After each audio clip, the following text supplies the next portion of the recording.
We have here Laurie McCulley, Managing Director at Treasury Strategies, to discuss systems implementation.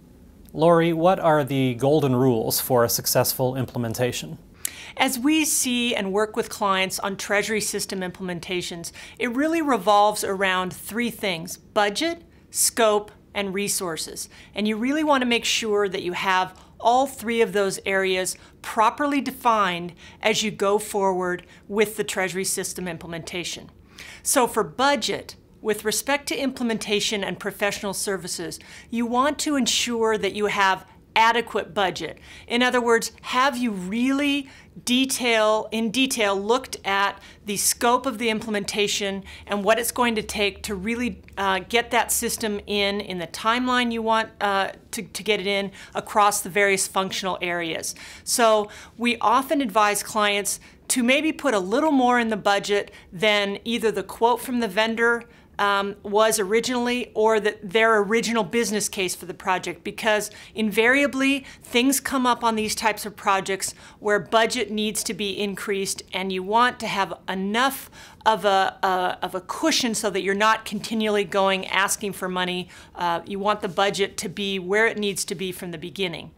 For scope, we want to ensure that clients have a proper idea of what the scope is from a functional perspective on the system. What areas is it going to cover geographically, and what functions and activities is it intended to work with? So we always advise clients to make sure that they've got the scope properly nailed down before proceeding too far in the project. And then finally, resources. The importance of acquiring resources and having them devoted for the entire length of the project cannot be overestimated. And resources, by that we mean both internal resources from the client's perspective, as well as IT and outside external resources from the vendor or other consultants. And it's when those resources are too few or too scattered. By scattered, I mean they're either scattered geographically or they're not specifically devoted to the project. They really need to be at least half to full time on the project in order for timelines to be met and the proper scope and functionality implemented in really the ways that customers really want it done. And what are the most common errors made? Again, it happens when clients look to try and really kind of shove too much functionality in too short of a timeline. Often we see clients making the mistake of saying, I have to have this system in some arbitrary amount of time. That might be by fiscal year end, or it may revolve around a license expiry from a legacy system. And really, it requires that there be discipline with respect to looking at a logical and practical timeline for achieving what it is they want to achieve in terms of functional use of the system. So where people go wrong on that timeline is that they may look to compress it too much, as I've said, and also try to compress and shove too much in from a functional perspective.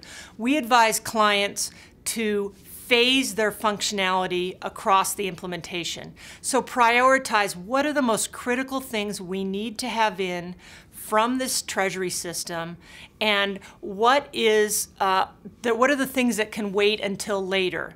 So we often see clients that will prioritize cash management, and by that we mean cash reconciliation, cash positioning, and cash forecasting, as well as some treasury payments and the general ledger accounting. That's often in the first phase, and that's a doable, concrete, functional scope of activities that in the first phase makes a whole lot of sense. But if you try to add a lot of financial transaction functionality across debt, investments, interest rate swaps and other derivatives, as well as risk analytics, hedge accounting, all of that in a first phase in a compressed timeline just is asking for trouble.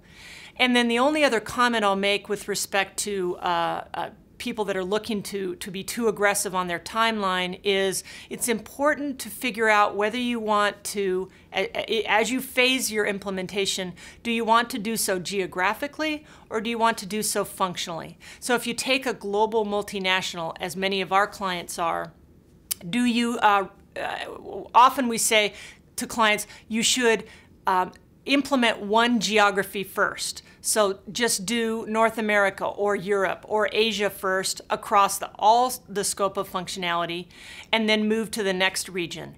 For many clients, however, it makes more sense to implement one piece of functionality across all 3 regions simultaneously. So for example, the cash management activities that I was talking about earlier, across all the regions in play, and leave and phase the other areas for later. But that decision of geography versus functionality is an important thing that many people go wrong with in trying to have it all at once, and that's where really the problems lie. What level of senior management involvement do you advocate in Treasury systems implementation? The best situations are where we have clients who have had senior management, and by that we mean the CFO function or even the treasurer function, form an operating or a sponsor committee. And that usually entails somebody senior from the finance function, so CFO or treasurer, as well as perhaps a controller role. If it's a treasurer, you want the treasurer plus the controller if you're implementing accounting processes within the system. You also want to have a senior IT representative on that sponsor or operating committee. And what the role of that committee will be is one of validating the scope that I talked about earlier, the timeline, as well as the resources and budget. So typically, the project team will report to this operating committee on a monthly basis about the risks that they're facing, how the project is going in general, and if there are any changes to scope, budget, or resources that will require that committee's approval. And by senior management involvement there, they can feel comfort with how the project is progressing and that they're involved in any key decisions and risks that need to be highlighted. Laurie, thanks so much for your insight. You're welcome.